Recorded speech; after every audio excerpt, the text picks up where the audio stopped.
नमस्कार दोस्तों। डेट आज की 4 अगस्त 2026 है। स्वागत है आपका एटुअल डिस्कशन में। आज 3 इश्यूज हम डिस्कस करेंगे।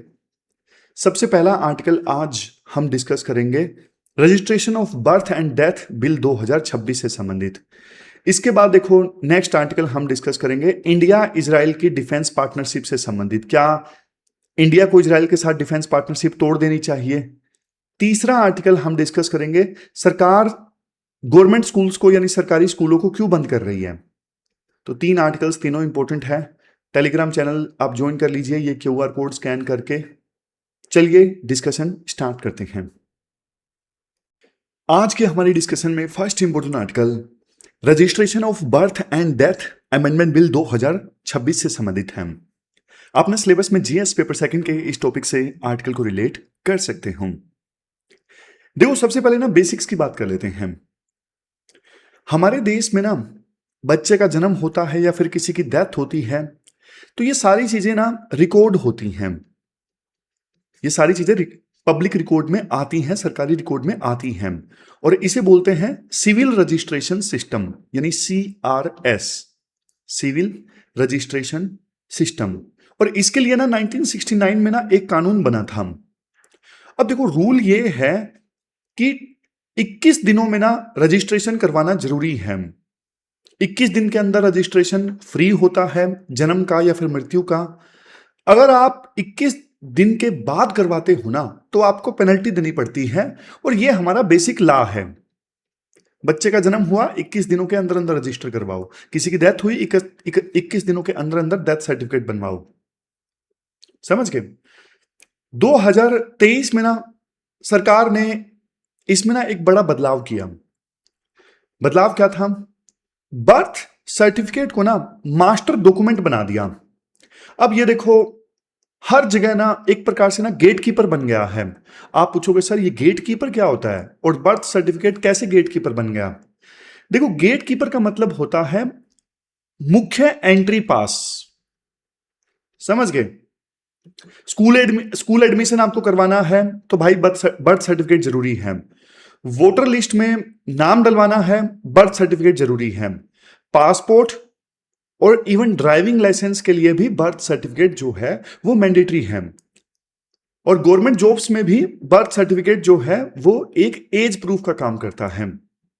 इसके बाद राइटर बोलते हैं देखो जब एक डॉक्यूमेंट इतना पावरफुल बन जाए ना तो जाहिर तौर पे देखो उस डॉक्यूमेंट को बनवाने के लिए फिर फ्रॉड भी ज्यादा होने लगेंगे।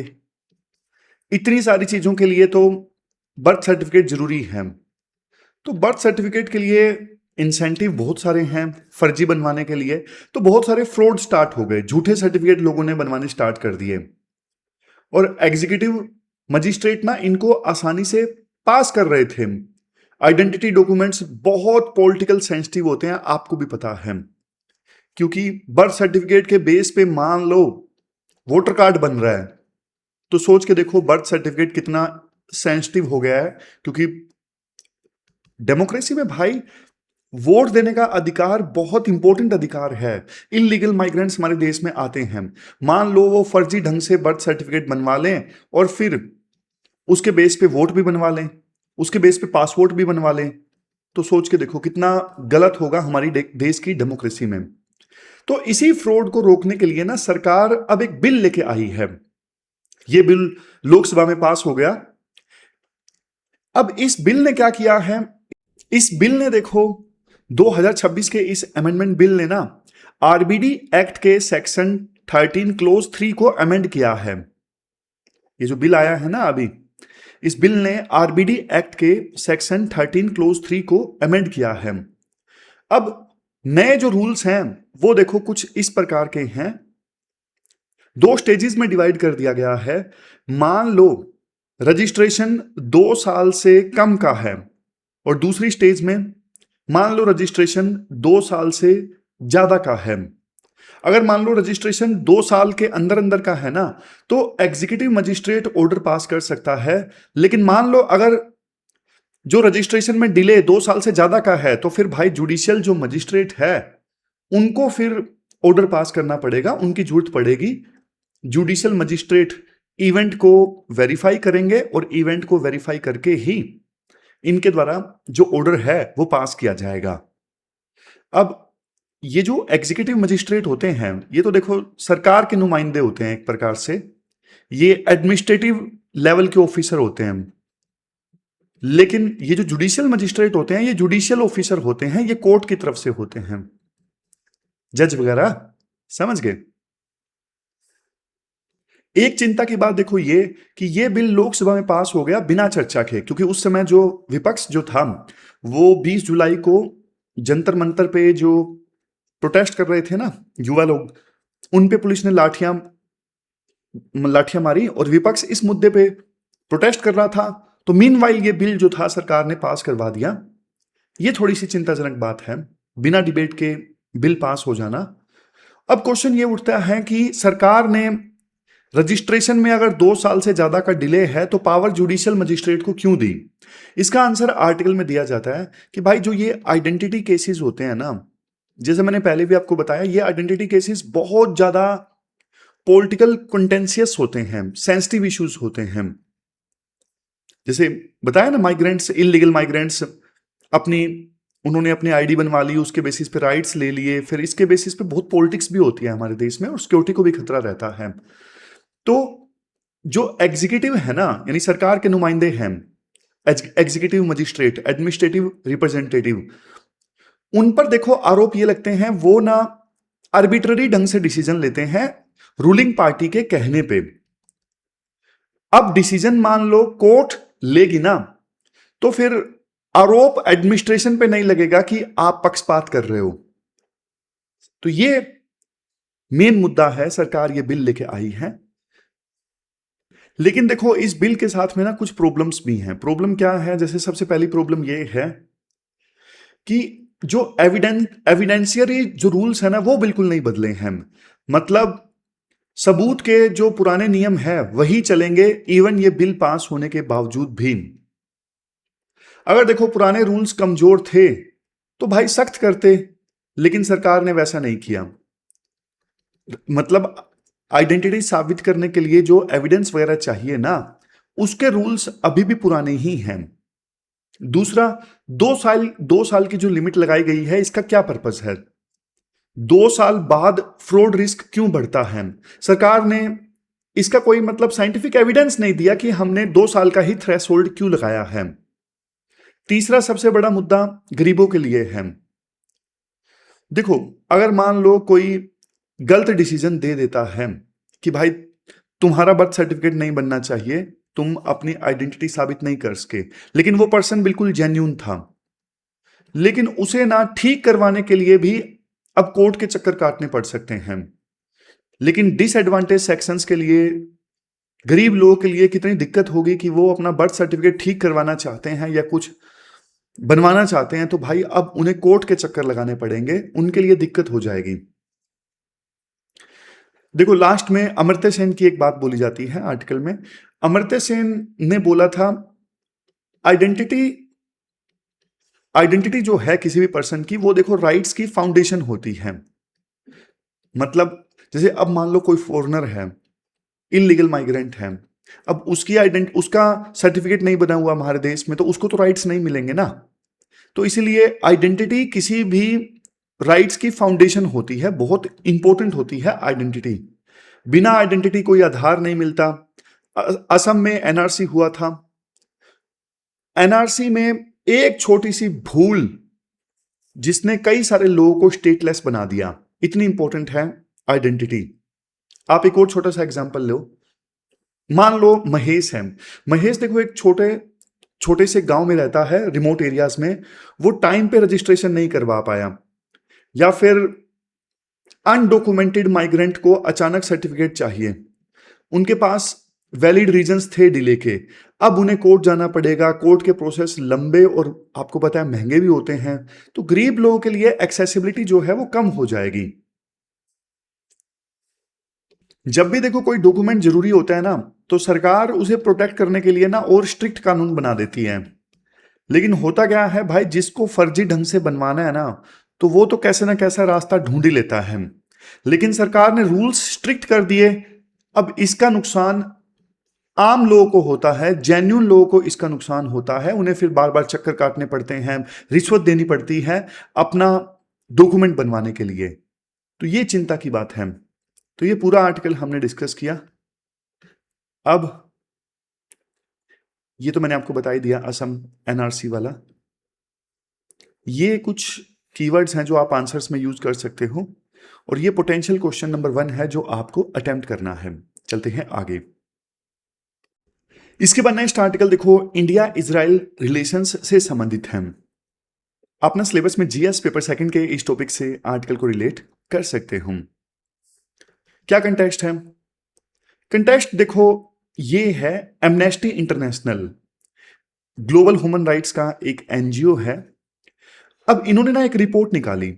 इस रिपोर्ट में बोला कि भाई जब से 2023 में गजा वार स्टार्ट हुआ है ना, तब से लेकर अभी तक इंडिया ने ना इजराइल को मिलिट्री इक्विपमेंट्स और कंपोनेंट्स की एटलीस्ट 2596 शिपमेंट्स भेजी हैं। मतलब अब देखो, कोई आम पर्सन सोचेगा, इस बारे में सुनेगा तो वो क्या बोलेगा? अरे इंडिया तो इनडायरेक्टली वार में इन्वॉल्व है, इंडिया तो वार में इजराइल की मदद कर रहा है, मतलब इजराइल की साइड से लड़ रहा है। लेकिन देखो, आप यूपीएससी एस्पायरेंट हो, आप थोड़ा डीप में बात करोगे। देखो, इंडिया ने इजराइल की मदद की वार में, ये देखो अचानक से नहीं हुआ। इंडिया और इजराइल की जो डिफेंस पार्टनरशिप है वो 25 साल से ज्यादा पुरानी है, मेच्योर पार्टनरशिप है, स्ट्रक्चर्ड रिलेशनशिप है। इजराइल ने भी इंडिया की काफी वार्स में मदद की है। तो ये एकदम से सडन डिसीजन नहीं था कि वार में इजराइल की हेल्प की जाए। दशकों पुरानी जो स्ट्रेटेजिक पार्टनरशिप है उसके चलते इंडिया ने 2596 जो शिपमेंट्स हैं वो इजराइल को भेजी। अब आप में से कोई महेश ये पूछेगा कि सर स्ट्रेटेजिक पार्टनरशिप का मतलब क्या होता है? देखो, स्ट्रेटेजिक पार्टनरशिप का मतलब सिर्फ ये नहीं होता कि इंडिया इजराइल से सामान खरीद रहा है या बेच रहा है, इजराइल इंडिया से सामान खरीद रहा है या बेच रहा है। मतलब स्ट्रेटेजिक पार्टनरशिप का मतलब बायर सेलर रिलेशनशिप नहीं होता। स्ट्रेटेजिक पार्टनरशिप में देखो, ट्रस्ट होता है, लॉन्ग टर्म गोल सेट किए जाते हैं, जॉइंट मिलिट्री एक्सरसाइज होती है, मिल के डिफेंस प्रोडक्शन भी होती है, बहुत सारी चीजें होती हैं डिफेंस ये स्ट्रेटेजिक पार्टनरशिप में। फिर थोड़ा पीछे चलते हैं, राइटर एग्जाम्पल देते हैं कि देखो 1999 में कारगिल वार हुआ था और बिल्कुल हाई एटीट्यूड पे युद्ध चल रहा था, और इंडिया को ना अर्जेंटली मिलिट्री सप्लाईज चाहिए थी, जैसे स्पेशली मोटार एमनिशन चाहिए था। लेकिन वेस्टर्न कंट्रीज ने इंडिया पे सैंक्शंस लगाए हुए थे न्यूक्लियर एक्सपेरिमेंट के कारण। उस मुश्किल वक्त में देखो, इजराइल एक ऐसा देश था जिसने जरूरत के समय इंडिया की मदद की। बिना किसी डिले के तुरंत इजराइल ने हमें एमनिशन दिया, मतलब गोला बारूद दिया, ड्रोन्स दिए, प्रिसीजन गाइडेड मिसाइल्स दी, ऐसी मिसाइल्स जो डायरेक्टली टारगेट को हिट कर सके। तो ये सब चीजें इजराइल ने हमें उस समय प्रोवाइड की। तो देखो, इजराइल ने हमारी मदद की 1999 में, इसके चलते इजराइल हमारा एक रिलायबल डिफेंस पार्टनर बन गया। और तब से लेके अभी तक ये जो रिलेशनशिप है ना, लगातार एक्सपेंड हो रही है। और इवन आप ये देखो कि जो इजराइल है ना, वो देखो बाकी वेस्टर्न कंट्रीज से अलग है इंडिया के कंटेक्स्ट में। क्यों? क्योंकि देखो, वेस्टर्न कंट्रीज इंडिया को वेपन्स बेचते हैं ना, लेकिन वेपन्स बेचते वक्त ना अपना सोर्स कोड छुपा लेते हैं, टेक्नोलॉजी नहीं शेयर करते इंडिया के साथ में। लेकिन देखो, इजराइल ने ना हमेशा सोफिस्टिकेटेड, मतलब जो एडवांस्ड मिलिट्री टेक्नोलॉजी है वो इंडिया को ट्रांसफर की है। पिछले 20 सालों में हमने क्या क्या खरीदा चाइना से, जैसे हिरोन ड्रोन्स इजराइल से लिए, मिसाइल डिफेंस सिस्टम इजराइल से हमने लिया, ये S-400 वाला नहीं, S-400 वाला तो हमने रशिया से परचेज किया, बराक मिसाइल डिफेंस सिस्टम, अवाक प्लेटफॉर्म, अवाक मतलब एयरबोर्न अर्ली वार्निंग प्लेटफॉर्म। ये क्या करते हैं? इनका काम देखो ये होता है, ये ना हवा में उड़ते उड़ते, इनके ऊपर रडार लगा होता है, तो हवा में उड़ते उड़ते दुश्मन के जो प्लेन्स होते हैं ना, उनको दूर से डिटेक्ट कर लेते हैं। तो ये सब इजराइल ने हमें प्रोवाइड किया है। और एक रिपोर्ट है सिप्री की, सिप्री ये आर्म्स इंपोर्ट एक्सपोर्ट के बारे में डेटा देता रहता है। पूरा नाम Stockholm International Peace Research Institute है। तो सिप्री का डेटा देखो, ये बोलता है कि इंडिया ना इजराइल वेपन्स का लार्जेस्ट इंपोर्टर रहा है। आज की डेट में इजराइल इंडिया का 4th लार्जेस्ट वेपन सप्लायर है, 3 देशों के बाद में, रशिया, यूएस और फ्रांस के बाद में। तो ये जो रिश्ता है ना इंडिया और इजराइल के बीच में, ये एक प्रकार से स्ट्रेटेजिक कॉम्प्लीमेंट्री रिश्ता है। मतलब दोनों देशों को एक दूसरे की जरूरत है देखो, इसलिए दोनों देश एक दूसरे के साथ हैं। हमारे पास में प्रोडक्शन कैपेसिटी है, उनके पास में टेक्नोलॉजी है। और इवन पिछले 10 सालों में देखो, पिछले 10 सालों में तो रिश्ते और भी ज्यादा मजबूत हो गए हैं। प्रधानमंत्री मोदी ने make in India initiative launch किया था, उसके बाद रिश्ता और बदल गया। अब देखो, हम सिर्फ ऐसा नहीं कि इजराइल से परचेज कर रहे हैं तो हम सिर्फ उनके कस्टमर हैं, नहीं। इजराइल की जो डिफेंस कंपनीज हैं, उन्होंने हमारी कंपनीज के साथ मिलकर इंडिया में जॉइंट वेंचर इस्टेब्लिश किए हैं और इजरायली कंपनीज इंडिया में आके मैन्युफैक्चर कर रही हैं। आज ड्रोन्स हो गए, मिसाइल सिस्टम हो गए, इलेक्ट्रॉनिक्स हो गए, ये सब इंडिया में बन रहे हैं। तो अब इंडिया का जो रोल है भाई, वो इंपोर्ट से बढ़ गया है। अब इंडिया इजराइल को पार्ट्स और दूसरे जो इक्विपमेंट्स हैं, मतलब बड़े वेपन्स के पार्ट्स और दूसरे इक्विपमेंट्स, मिलिट्री इक्विपमेंट्स, वो सब सप्लाई कर रहे हैं। समझ गए? और देखो, अब जब इजराइल को जरूरत थी, जब ट्रेडिशनल सप्लायर्स इजराइल को वेपन नहीं दे रहे थे, तो फिर इंडिया एक प्रकार से मैन्युफैक्चरिंग बेस बन गया इजराइल के लिए। लेकिन देखो, अभी तक तो हमने इजराइल और इंडिया के रिलेशंस की बात की। अब इंडिया के सामने देखो एक धर्म संकट है। क्या है धर्म संकट? एक तरफ देखो, इजराइल जैसा घनिष्ठ मित्र इंडिया के सामने है, जिसने जरूरत पड़ने पे इंडिया की मदद की, हमेशा करता आया है। दूसरी तरफ हमारा हिस्टोरिकल स्टैंड है पैलेस्टीन के इशू पे। और तीसरी तरफ हमारी एनर्जी सिक्योरिटी और डायस्पोरा।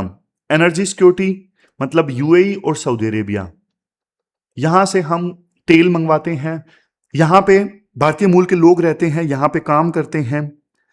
तो इन तीनों के बीच में बैलेंस स्टैब्लिश करना इंडिया के लिए चुनौतीपूर्ण है अब। क्योंकि देखो, जो गजा वार है ना, इसके इंटेंसिफाई होने के बाद में अब एक तरफ देखो, जो गल्फ कंट्रीज हैं वो बोलते हैं कि इजराइल गलत कर रहा है, गजा के लोगों को मार रहा है। और इंडिया का भी स्टैंड ये रहा है कि 2 स्टेट सॉल्यूशन, एक सॉल्यूशन होना चाहिए इजराइल और पैलेस्टीन के बीच में कन्फ्लिक्ट का। लेकिन अब इंडिया वेपन दे रहा है इजराइल को, और उन्हीं वेपन से इजराइल जो है गजा के लोगों को मार रहा है। तो भाई, जो गल्फ कंट्रीज हैं वो तो बोलेंगी ना, बेशक गल्फ कंट्रीज के साथ हमारे रिश्ते कितने ही बढ़िया हों, लेकिन वो इंडिया को सवालों के नजरों से देखेंगी ना कि भाई इंडिया इजराइल को वेपन दे रहा है और उन्हीं वेपन से इजराइल जो है गजा के लोगों को मार रहा है।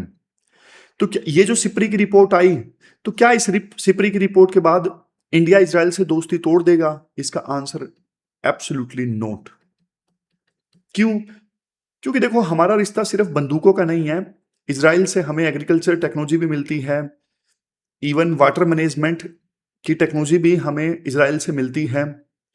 तो इसलिए इंडिया के लिए इजराइल काफी यूजफुल है। इंडिया इजराइल के साथ कभी रिश्ते नहीं तोड़ेगा। लेकिन इस रिपोर्ट का असर पड़ेगा कहां पे? सबसे पहले डोमेस्टिक लेवल पे इसका इंपैक्ट पड़ेगा। अपोजिशन की जो पार्टीज है ना हमारे देश में, जैसे कांग्रेस है, वो आपको पता है मोदी और इजराइल के प्रधानमंत्री नेतान्याहू की दोस्ती का काफी क्रिटिसिज्म करती है। पहले भी क्रिटिसिज्म हुआ कि प्रधानमंत्री मोदी इजराइल की यात्रा पर थे और उसके 2-3 दिन बाद ही इजराइल ने ईरान के ऊपर हमला कर दिया, और प्रधानमंत्री मोदी को इसके बारे में बताया भी नहीं।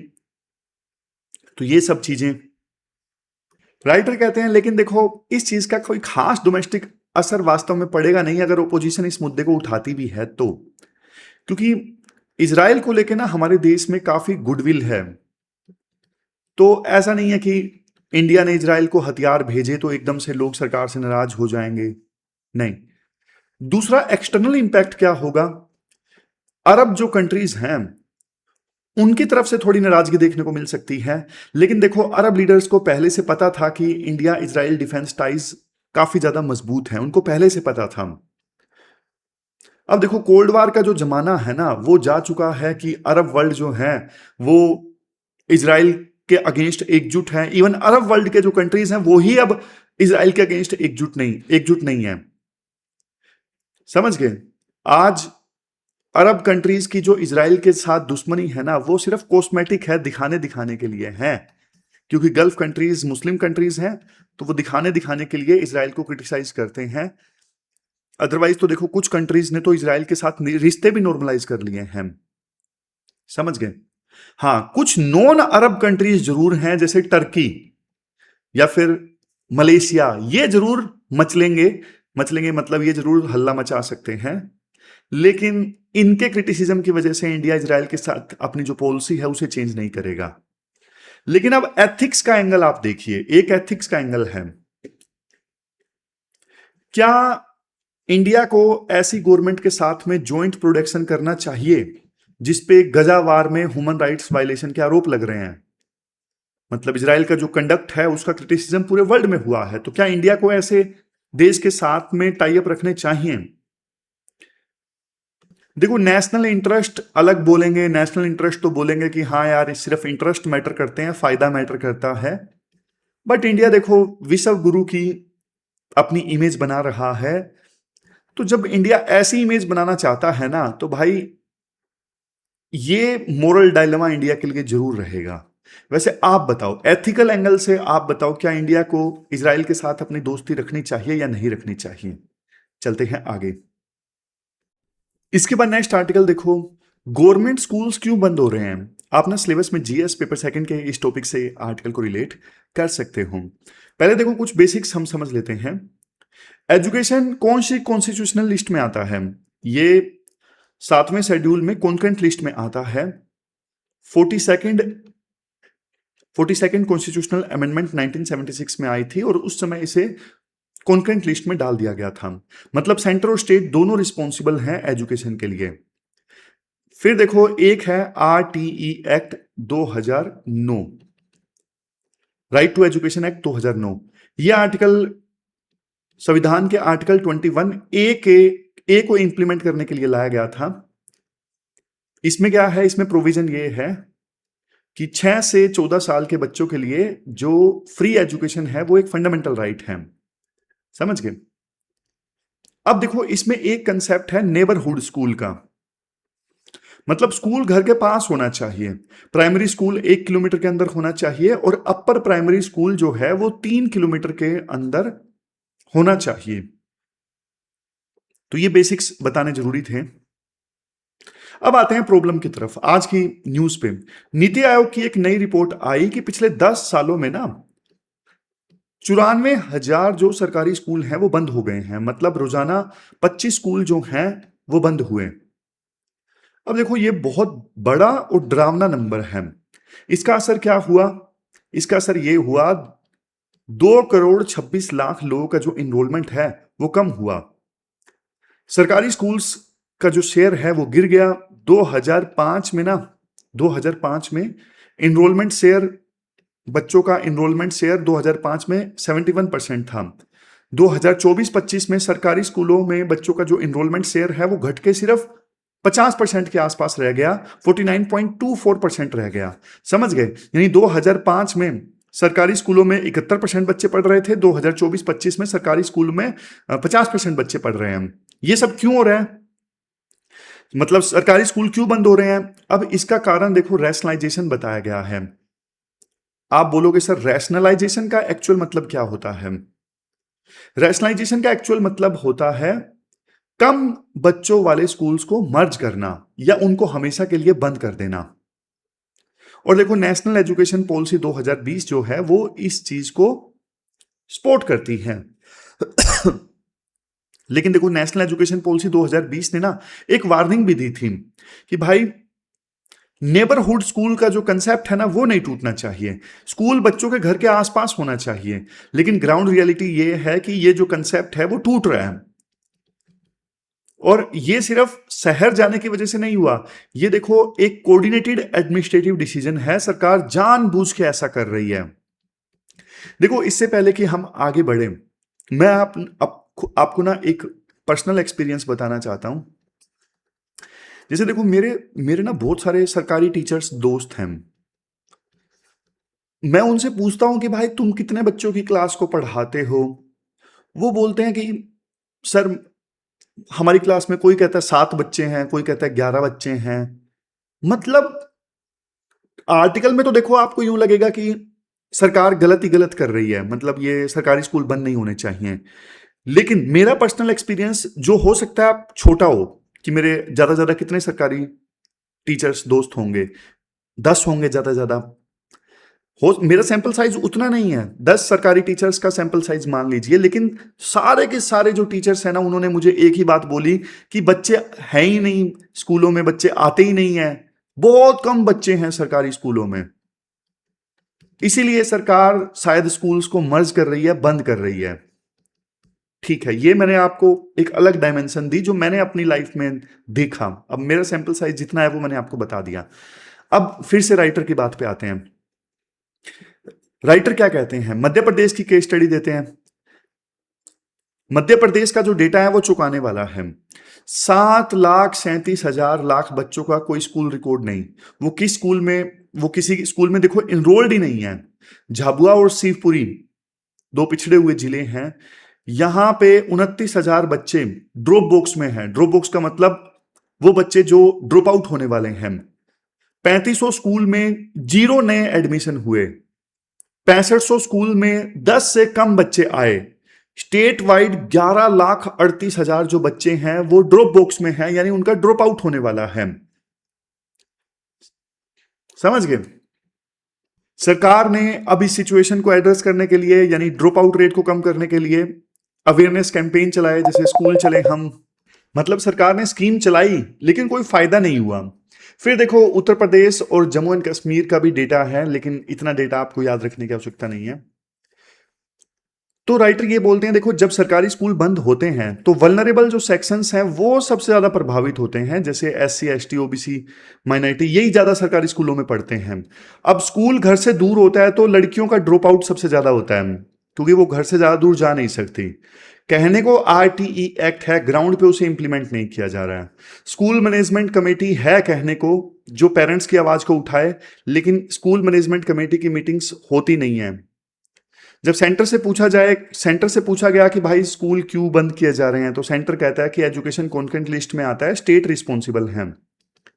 लेकिन देखो सेंटर इस बात का जवाब नहीं देता कि राइट टू एजुकेशन एक्ट जो है वो तो सेंट्रल लेजिस्लेशन है, और इस एक्ट में नेबरहुड स्कूल का नॉर्म है। फंड सेंट्रल कंट्रोल करता है सरकारी स्कूलों के लिए। सेंटर लैंग्वेज पॉलिसी को स्टेट के ऊपर इंपोज करता है, लेकिन जब क्वेश्चन पूछने की बारी आए तो सेंटर बोलता है कि हमसे मत पूछो, स्टेट से पूछो। ये तो गलत है ना यार। तो फिर राइटर ये सब बोलते हैं, स्कूल मैनेजमेंट कमेटी को दोबारा से रिवाइव करो, नेबरहुड स्कूल नॉर्म को इंप्लीमेंट करो, और ऑडिटिंग करवाओ, वल्नरेबल ग्रुप्स को डायरेक्ट टारगेट करो। ये सब चीजें राइटर सॉल्यूशन के तौर पे बोलते हैं।